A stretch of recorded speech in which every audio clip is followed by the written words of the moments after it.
क्या आपने कभी सोचा है सरकार एसआईआर प्रक्रिया क्यों करवा रही है और इससे अच्छा आधार कार्ड को सीधे वोटर आईडी से लिंक क्यों नहीं कर देती है? आखिर एसआईआर करवाने के पीछे का असली कारण क्या है और कांग्रेस और ममता बनर्जी की सरकारें रोकने पर इतनी तुली क्यों है? वे बार बार क्यों कहती है कि अगर एसआईआर लागू हुआ तो भारत का लोकतंत्र खत्म हो जाएगा, जबकि आधार तो भारत की पहचान है। तो फिर एसआईआर के लिए अलग दस्तावेज क्यों मांगे जा रहे हैं? आइए जानते हैं इन पूरे खेल की असली सच्चाई। तो वीडियो को आखिर तक जरूर देखें। भारत में लाखों लोग ऐसे हैं जो बांग्लादेश और दूसरे देशों से आकर यहाँ बस गए हैं और उन्होंने यहाँ फर्जी आधार और वोटर कार्ड बनवा लिए हैं। जरा सोचिए, अगर सरकार वोटर कार्ड को आधार से सीधे लिंक कर दे तो ये फर्जी लोग भी हमेशा के लिए ओरिजिनल वोटर बन जाएंगे। और यही तो कांग्रेस और टीएमसी यानी ममता बनर्जी की सबसे बड़ी ताकत है और उनका वोट बैंक। कोलकाता में इन्हीं वोटरों के सहारे उनकी सरकार बार बार बनती रही है। यही वजह है कि कांग्रेस और टीएमसी जैसी पार्टियों को डर है कि अगर एसआईआर पूरा हो गया तो उनका वोट बैंक साफ हो जाएगा।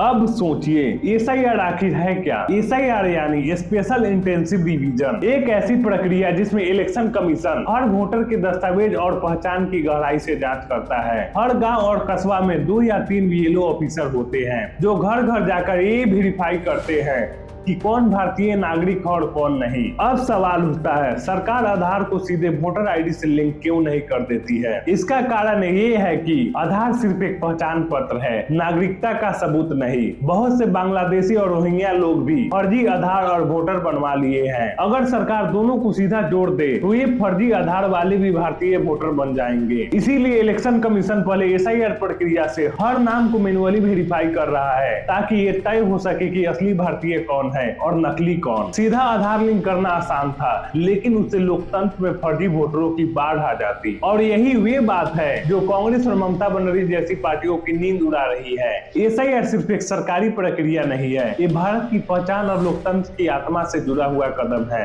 अगर असली और नकली में फर्क खत्म हो जाए तो लोकतंत्र का मतलब ही खत्म हो जाएगा। सोचिए, जिस वोट से सरकार बनती है अगर वही वोट झूठा पहचान से भरा हो तो क्या वे सरकार सच में जनता की होगी? अब वक्त है सच्चाई को पहचानने का और ये समझने का कि कांग्रेस और ममता बनर्जी जैसी पार्टियों को लोकतंत्र से नहीं अपने फर्जी वोटरों से मतलब है। इनके लिए वोट एक गिनती है, चाहे वे असली नागरिक का हो या नकली नागरिक का। लेकिन याद रखिए, लोकतंत्र तभी जिंदा रहेगा जब वोटर सच्चे होंगे। इसीलिए ऐसे फर्जी वोटरों से सतर्क रहना जरूरी है, खासकर उन पार्टियों की चालों से जो इन नकली वोटरों को राजनीतिक हथियार बनाना चाहती है। अगर पहचान ही झूठी हो जाए तो लोकतंत्र का सच हमेशा के लिए मिट जाएगा। एसआईआर सिर्फ एक प्रक्रिया नहीं, ये देश की पहचान की लड़ाई है। अब फैसला आपके हाथ में है। क्या आप फर्जी पहचान के साथ भारत में जीना चाहोगे या सच्चे लोकतंत्र के भारत में? अगर आप सच्चाई के साथ है तो नीचे कमेंट में अपनी राय जरूर बताएं।